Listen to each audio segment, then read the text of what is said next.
Bonjour à tous et bienvenue sur Projet du Maroc. Aujourd'hui, nous allons parler d'un sujet crucial pour notre pays, la délimitation des frontières maritimes. Un grand merci pour votre fidélité. N'oubliez pas de vous abonner à notre chaîne et de laisser un commentaire pour partager votre avis. Ce samedi 1er juin, lors du Conseil des ministres présidé par Sa Majesté le roi Mohamed VI, des décisions stratégiques importantes ont été prises. Parmi elles, des orientations sur la politique actionnariale de l'État, des nominations à la tête d'entreprises publiques, des projets de décret sur l'industrie militaire, et surtout, des mesures concernant notre domaine maritime.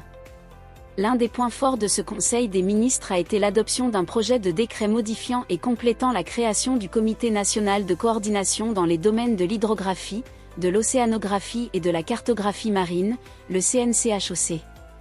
Ce décret inclut désormais le ministre des Affaires étrangères, Nasser Bourita, ou son représentant, parmi les membres du comité. Le CNCHOC, créé au sein de la Gendarmerie royale en 2014, regroupe des membres de l'Agence nationale de la conservation foncière, du cadastre et de la cartographie, ainsi que plusieurs ministères, dont ceux de la pêche et de la logistique. Ce comité est responsable de la sécurité du transport maritime, des opérations de sauvetage, et de la délimitation des frontières maritimes. La délimitation des frontières maritimes est un enjeu diplomatique majeur, surtout dans le contexte actuel des relations entre le Maroc et l'Espagne.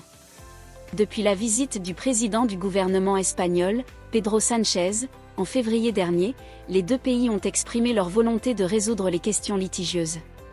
Avec le dossier du Sahara marocain débloqué, la prochaine étape logique est de tracer les eaux territoriales et la zone économique exclusive au large de nos provinces sahariennes. Désormais, la responsabilité de cette mission revient au ministère des Affaires étrangères, dirigé par Nasser Bourita, et soutenu par un ensemble d'experts militaires et civils. Leur objectif est de trouver une solution qui satisfasse toutes les parties impliquées et assure la souveraineté maritime du Maroc. Merci d'avoir suivi cette édition de Projet du Maroc. Nous vous tiendrons informés des prochaines évolutions concernant la délimitation des frontières maritimes. N'oubliez pas de vous abonner à notre chaîne pour ne rien manquer des actualités économiques et politiques du Maroc. Laissez-nous un commentaire pour partager votre opinion sur ce sujet.